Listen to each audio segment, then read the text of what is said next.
Bismillah, Assalamualaikum warahmatullahi wabarakatuh. Waalaikumsalam warahmatullahi wabarakatuh. Selamat siang Pak Fuad. Gimana Siang. kabarnya Pak? Sehat? Alhamdulillah sehat. Alhamdulillah. Mudah-mudahan Pak Eko juga sehat. Iya, alhamdulillah Pak juga sehat.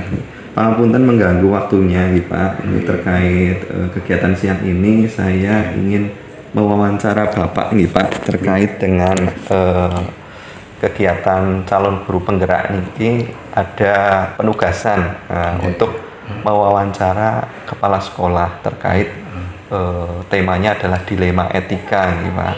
Nanti saya akan menanyakan beberapa pertanyaan ke Bapak terkait kasus dilema etika mungkin yang pernah Bapak rasakan.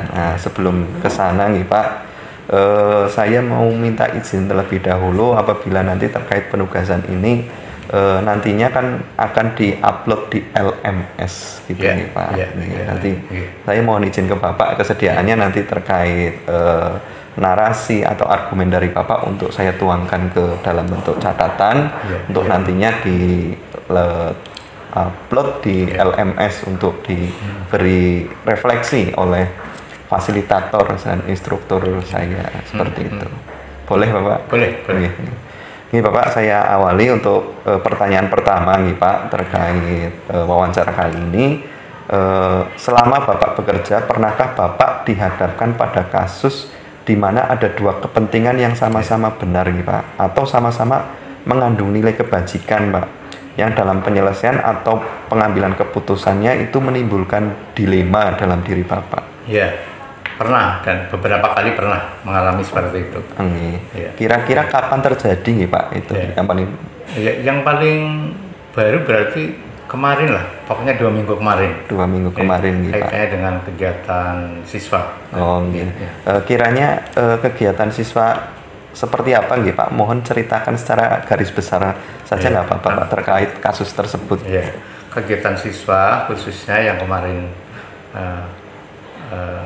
ke saya itu kaitannya dengan kegiatan siswa wirakarya. Jadi anak-anak pramuka mau mengadakan kegiatan wirakarya di suatu tempat. Itu. Kemudian mereka menghadap saya bersama pembinanya mengatakan bahwa sesuai dengan program kerja anak-anak pramuka itu mau mengadakan kegiatan di tempat yang agak jauh di lapangan Sokaraja Lor. Di sana kegiatannya di sana. Kemudian akhirnya setelah saya membaca proposalnya gitu, kemudian programnya gitu, kemudian anak tersebut saya beri waktu sehari agar supaya saya nanti bisa berembuk dengan mahasiswaan. Kemudian hari berikutnya saya undang anak tersebut dan pembinanya, kemudian saya didampingi mahasiswaan. Sebelum itu saya menyampaikan informasi tentang wirakarya kesiswaan, dan kesiswaan memberi masukan ke saya bahwa sebaiknya tidak di luar Pak, gitu. Sebaiknya di dalam, toh kita punya lapangan yang luas dan kaitannya dengan wirakarya, saya kira tujuan wirakarya bisa tercapai di lapangan kita gitu. Karena di dalam kegiatan wirakarya itu di samping melakukan perkemahan, di dalamnya ada bakti sosial, bakti masyarakat di masyarakat sekitar gitu. Jadi karena itu masukan dari Pak Kesiswaan kemudian saya terima, kemudian saya pertemukan dengan pembina dan anak-anak pramuka. Kemudian kedua-duanya sebetulnya kedua-duanya yang pertama adalah informasi bahwa ada kegiatan wirakarya, ya bagus begitu. Kemudian yang satu lagi dengan melihat dari beberapa sisi sehingga kemudian boleh dilaksanakan tetapi tidak di tempat yang jauh itu. Itu akhirnya saya pertemukan pelaku siswa dan pembina, kemudian kita rembuk, kemudian saya putuskan itu dengan argumen-argumen bahwa yang pertama saya memutuskan bahwa kegiatan wirakarya itu tidak di luar tapi di dalam sekolah, maksudnya di lingkungan sekolah, di lapangan yang luas di belakang sana itu. Dengan pertimbangan bahwa yang pertama kalau jauh itu dananya besar, padahal sekolah saat ini kaitannya dengan dana memang apa namanya, yang pertama tidak boleh menarik dari siswa gitu. Kemudian dari anggaran sekolah memang hanya terbatas gitu. Kalau di luar tidak sampailah dananya gitu.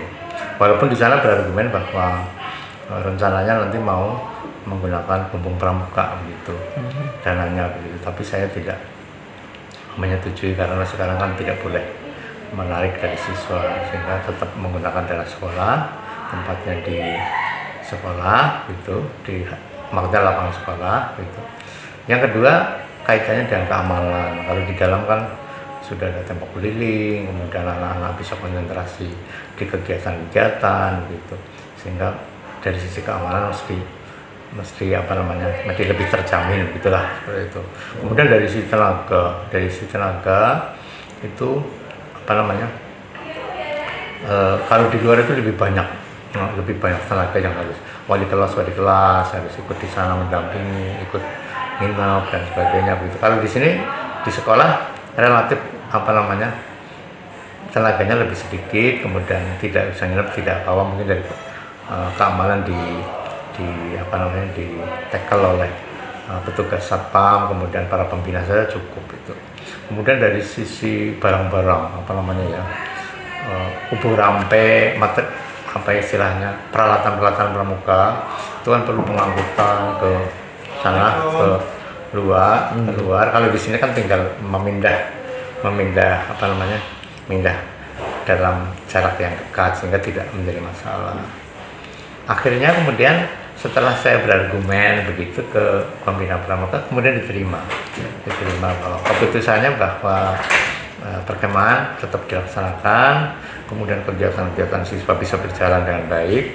Di situ ada bakti sosialnya, kemudian ada bakti sosial memberi sesuatu, kemudian kebersihan di masyarakat sekitar, di sekitar sekolah itu juga berjalan, kemudian acara-acara juga bisa dilaksanakan itu seperti itu. Jadi akhirnya kemudian temukan titik temu seperti itu. Jadi mereka menerima dengan baik, kelihatannya tidak apa yang namanya, tidak ada rasa kecewa lah dari sana kalau saya lihat. Jadi akhirnya menerima gitu, dan kita bisa melaksanakan kegiatan tersebut begitu. Itu Pak Eko yang mungkin kalimatnya nggak begitu urut, tapi intinya seperti itu. Ya. Baik Bapak, terima kasih Bapak. Nanti akan saya itu singkat, saya rangkum gitu Pak. Nah, selanjutnya Pak, ini terkait tadi kasus yang Bapak ceritakan Pak. Selama ini bagaimana Bapak itu dapat mengidentifikasi kasus-kasus yang Bapak alami atau pengalaman sebelumnya itu merupakan dilema etika, masuk ke dilema etika atau kebujukan moral. Itu menurut Bapak identifikasinya bagaimana Pak? Iya, jadi kalau yang tadi, yang seperti perkemahan itu kan termasuk dilema etika ya. Jadi saya melihatnya bahwa ada dua usulan, dua kepentingan yang saya lihat semuanya baik sebetulnya. Sebetulnya semuanya baik kalau misalnya kondisinya normal seperti dulu, makanya dana ada, kemudian tenaga juga bisa dibiayai dan makan dibiayai dan baik. Sebetulnya bisa di luar sana. Tapi dalam melihat itu kemudian saya memilih opsi yang B begitu, yang tadi opsi yang A yang di luar, kemudian opsi B yang di dalam. Itu dalam rangka itu. Jadi itu dilema etika menurut saya. Kalau itu kan tidak menyangkut tentang hukum, tidak menyangkut tentang berkaitan dengan di luar, ya pokoknya di ranah hukum kan tidak menyangkut itu, sehingga masih termasuk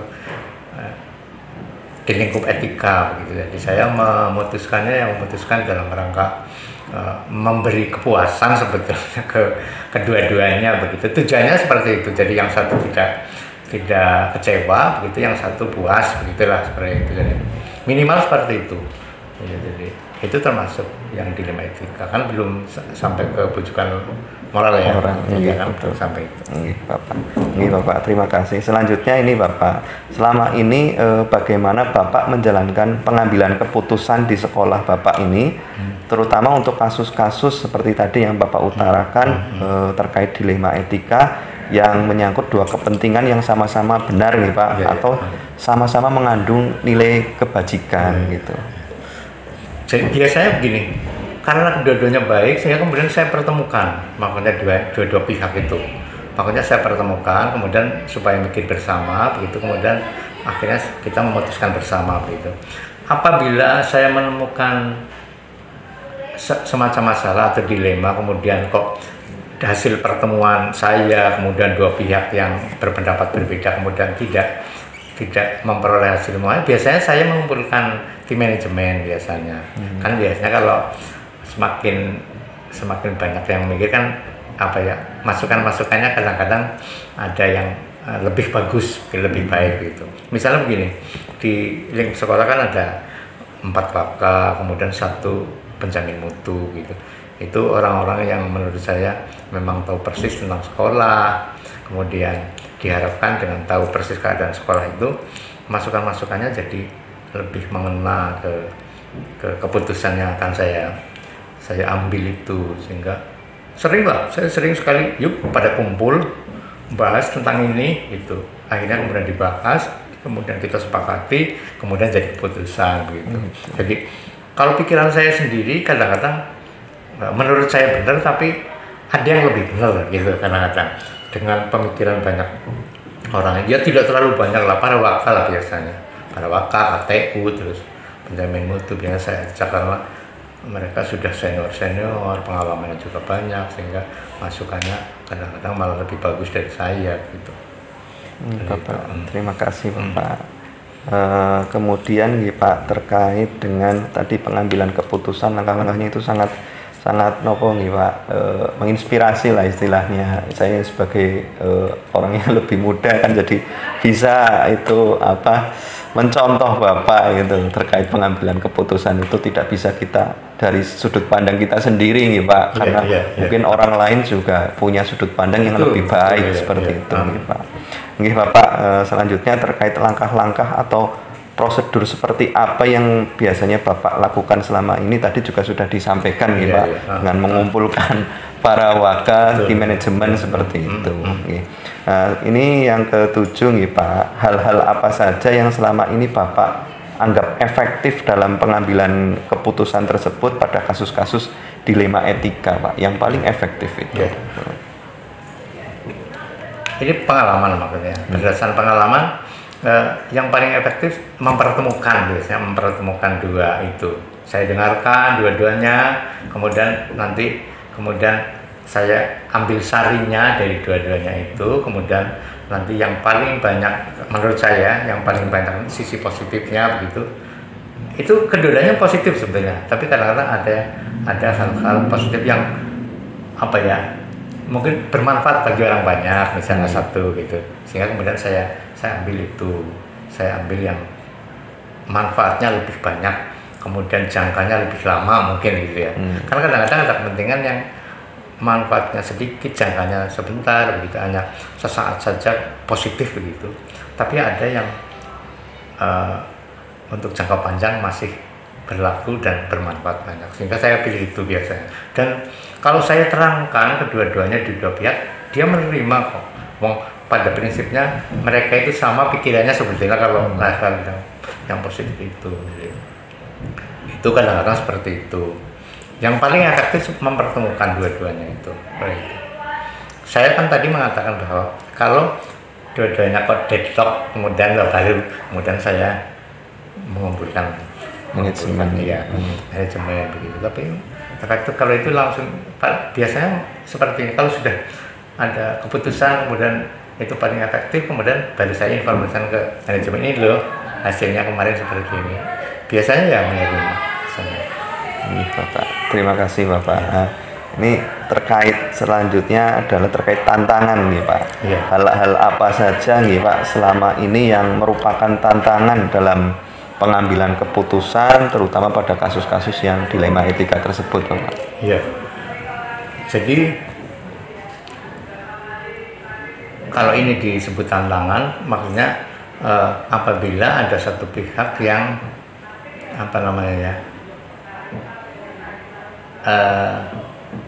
merasa bahwa itu yang benar, sehingga kemudian kadang-kadang memaksakan kehendak ke saya supaya memilih memilih keputusan memilih usulannya dia begitu.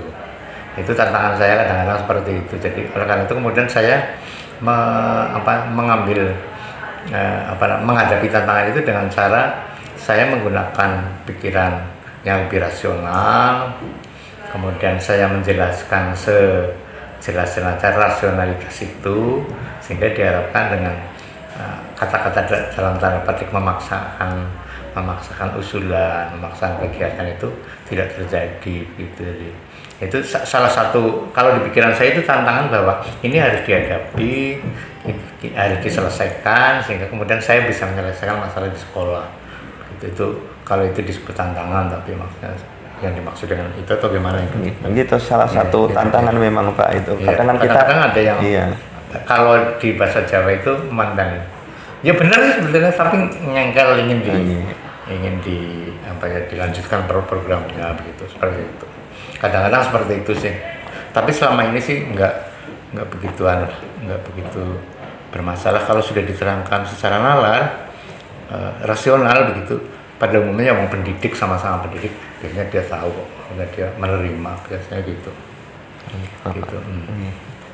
Terima kasih Bapak. Selanjutnya ini terkait waktu nih Pak, dan jadwal. Apakah Bapak itu memiliki sebuah tata kala atau jadwal nih tertentu dalam sebuah penyelesaian kasus dilema etika nih Pak?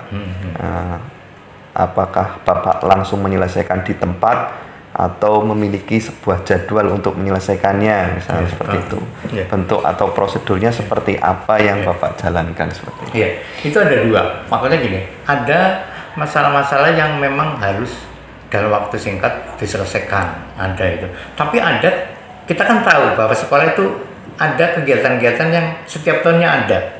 Setiap tahunnya ada. Ini contohnya misalnya ini masalah Wirakarya. Tahun depan ada, karena program di Pramuka itu mesti setiap tahun ada Wirakarya. Sehingga kemudian kemungkinan tahun depan akan seperti ini, sehingga kemudian saya sudah mengantisipasi.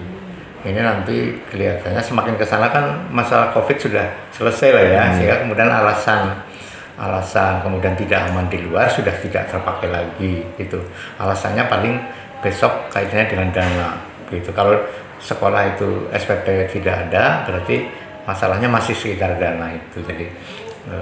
Jadi bisa ada masalah yang datang yang memang belum ada istilahnya masalah yang datang tapi insidental, maksudnya tidak mesti terjadi begitu. Ada masalah datang kemudian dengan baik, tapi kemudian harus diselesaikan saat itu karena peristiwanya saat itu. Tapi ada dilema etika yang memang dihadapinya memang tahunan, jadi pasti besok ada lagi lah begitu.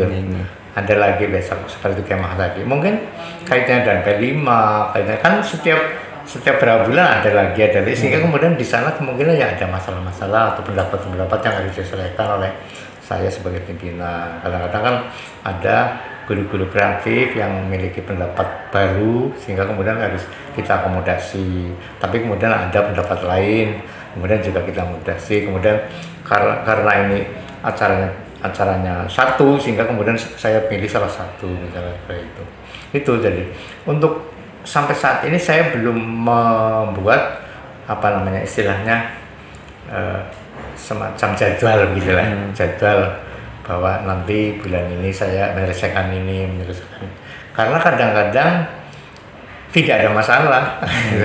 Misalnya Wirakarya yang tahun kemarin tidak ada masalah gitu, misalnya seperti itu.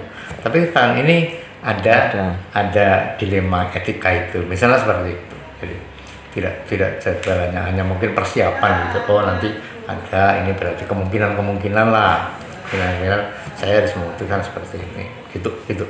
Nih Bapak, terima kasih. Selanjutnya terkait ini Pak, faktor ini Pak.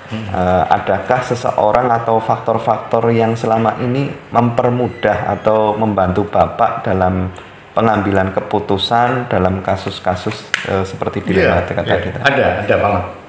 Jadi saya itu merasa bahwa keputusan-keputusan itu tidak diambil dari pikiran saya sendiri, karena saya punya teman-teman saya yang memiliki bidang masing-masing dan tahu persis tentang bidangnya, sehingga ketika saya misalnya memutuskan tentang kurikulum misalnya begitu, saya punya pakar kurikulum yang tahu persis seluk-beluk di dalamnya sampai detail saja tahu gitu. Kadang-kadang saya malah tidak tahu detailnya tentang kurikulum itu, tidak tahu, sehingga kemudian ketika memutuskan, kemudian saya dibantu oleh salah satu pakar atau beberapa pakar gitu. Kalau sifatnya umum beberapa pakar saya kumpulkan, tapi kalau sifatnya khusus biasanya saya apa istilahnya rembukan lah ya, berembuk api kepriwe gitu, dengan bakat tertentu yang sesuai dengan bidangnya gitu, seperti itu. Pak, terima kasih. Selanjutnya dari semua hal yang telah Bapak sampaikan tadi nih Pak, pembelajaran apa nih Pak yang Bapak dapat petik dari pengalaman Bapak dalam mengambil keputusan yang berkaitan dengan tadi dilema tadi itu? Yang pertama, bahwa setiap orang itu memiliki kekurangan dan kelebihan. Itu saya mengambil dari situ. Jadi saya sebagai pimpinan tidak selalu keputusan saya yang terbaik gitu. Jadi itu. Kemudian yang kedua, bahwa setiap orang ya dipakai memiliki keistimewaan masing-masing loh. Dia memiliki keistimewaan masing-masing itu. Kemudian yang ketiga, demokrasi lah. Ini saya pikirannya bahwa lebih enak, lebih nyaman di saya ketika keputusannya itu hasil dari rembukan, dari istilah curah pendapat atau apalah ya. Menurut jenengan gimana? Menurut jenengan gimana? Saya biasa seperti itu di ruang pakai itu gitu. Gimana? Saya mau bahkan begini, kadang-kadang jawabannya sudah di saya, tapi kemudian saya lebih mantap ketika yang lainnya mengiyakan, makanya setuju Pak, setuju gitu maksudnya. Saya memiliki pendapat ini, nanti kita akan membangun ini misalnya gitu ya. Kita butuh ini, kita membangun ini. Kita perlu membeli ini. Menurut saya gimana? Ada sih suatu saat menurut saya tidak Pak, karena lebih penting ini gitu. Bisa saja seperti itu. Itu demokrasi. Maksudnya saya lebih memilih, lebih nyaman di pikiran saya ketika keputusannya itu hasil dari berembuk bersama. Itu jadi yang pertama, setiap orang memiliki keistimewaan, kekurangan dan kelebihan gitu. Itu jadi ada kelebihan-kelebihan di sana. Kemudian yang kedua itu kaitannya dan nilai-nilai demokrasi perlu diperhatikan gitu. Gitu. Yang terakhir kaitannya dengan ya kita berada di rumah besar sekolah, sehingga semuanya dipikirkan untuk sekolah biasanya begitu. Jadi ini bagaimana nih kalau kita mencari untuk sekolah baik apa enggak gitu, bukan hanya untuk saya atau untuk menjalankan wakaf tapi untuk sekolah bagaimana gitu. Itu gitu maksudnya, intinya seperti itu, demokrasinya, kemudian kelebihan kekurangan kita itu bisa. Jadi saya tidak mengartikan bahwa saya sebagai orang tua itu yang paling ngerti, yang harus diiyakan dan lain enggak gitu. Itu Mas Pak. Ya. Matur nuwun Pak. Berarti ibaratnya ya karena kita lingkupnya pembahasannya di sekolah nih, mengutamakan kepentingan sekolah nih Pak. Kalau pembahasannya guru ya berarti untuk kebaikan guru nih. Kalau bahasanya siswa nih berarti untuk kebaikan siswa. Seperti itu nih Pak. Nggih Pak. Ini masih ada 2 pertanyaan lagi nih Pak. Ini pertanyaan kedua yang terakhir nih Pak. Apa rencana Bapak ke depan nih sebagai pemimpin dalam menjalani pengambilan keputusan yang mengandung dilema etika itu? Iya, sebagai pimpinan itu sebetulnya saya ingin memuaskan semua pihak. Maksudnya ya ada 2 pendapat yang kadang-kadang benar semua, tapi kadang-kadang saya memilih salah satu atau gabungan dari dua pendapat itu bisa saja seperti itu. Jadi rencana ke depan ya maksudnya saya mungkin lebih banyak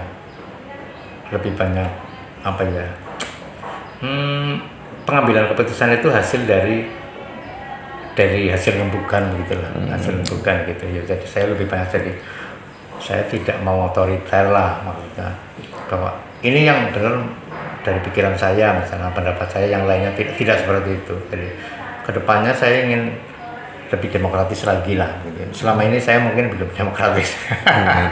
Jadi lebih demokratis lagi sehingga hasil keputusannya bisa berdampak baik untuk sekolah, untuk siswa terutama untuk siswa, gitu. Untuk guru ya pokoknya untuk sekolah lah. Iya. Nggih Bapak, ini yang terakhir nggih Pak, terkait indikator keberhasilan terkait rencana ke depan nggih Pak. Bagaimana indikator atau tolak ukur yang Bapak terapkan ya atau tetapkan dalam menentukan keberhasilan terkait tadi rencana ke depannya kan terkait lebih demokratis lagi itu. Indikatornya seperti apa Pak? Ya. Jadi gini. Program itu dikatakan berhasil apabila maksudnya yang pertama sesuai dengan rencana. Jadi rencana-rencana saya yang seperti ini itu sukses, maksudnya sesuai dengan rencana dilaksanakan berhasil. Kemudian dampak luasnya kepada pengguna, maksudnya siswanya, gurunya dan sebagainya itu positif bagi pengguna. Ketika keputusan saya itu kemudian berdampak positif terhadap siswa, sekolah, kemudian guru, karyawan dan sebagainya, saya merasa puas gitu. Tapi kalau misalnya saya mengambil keputusan, kemudian ternyata bahwa dampaknya itu jelek, misalnya begitu ya, itu berdampak kecewanya saya, makanya aduh, berarti saya salah ini langkahnya, gitu aja. Jadi diharapkan ya, kalau saya pikir berhasil itu ketika rencananya itu terwujud dan berdampak baik terhadap orang banyak, gitu loh. Katanya kan apa ya, yang baik itu yang bermanfaat bagi orang banyak begitu ya. Begitu juga keputusan saya kalau bisa yang bermanfaat bagi orang banyak berarti ya siswa, guru, karyawan gitu. Sekolah gitulah. Itu berhasil gitulah menurut saya. Kalau bisa berprestasi begitu. Nggih Bapak, itu terkait wawancara kita hari ini nggih Pak, ini sudah ke seluruh pertanyaan itu sudah saya sampaikan ke Bapak dan sudah dijawab dengan jelas nggih Pak. Saya ucapkan terima kasih. Ini saya jadi bisa belajar banyak hal ini Pak terkait dengan pengambilan keputusan, terutama untuk hal-hal keputusan yang apa ya, kesemuanya itu benar gitu. Tapi kan pemimpin harus mengambil satu keputusan gitu. Dan kadang-kala setiap keputusan itu memiliki efek samping gitu ya Pak. Dan pertimbangan yang kadang kompleks yang harus dipikirkan oleh pimpinan itu. Yang sebab-sebab pengambilan keputusan itu tidak semua orang tahu gitu kan Pak. Itu tantangan gitu. Merasakan itu. Seperti itu. Mudah-mudahan bermanfaat ini untuk belajar jadi pimpinan ke depan. Amin. Ini begitu saja nih Pak, saya ucapkan terima kasih kembali sudah mengganggu waktu Bapak dan terima kasih atas kesediaan Bapak untuk mau diwawancara pada kegiatan kali ini. Terima kasih Bapak. Ya, Assalamualaikum warahmatullahi wabarakatuh. Waalaikumsalam warahmatullahi wabarakatuh. Sukses Pak Eko.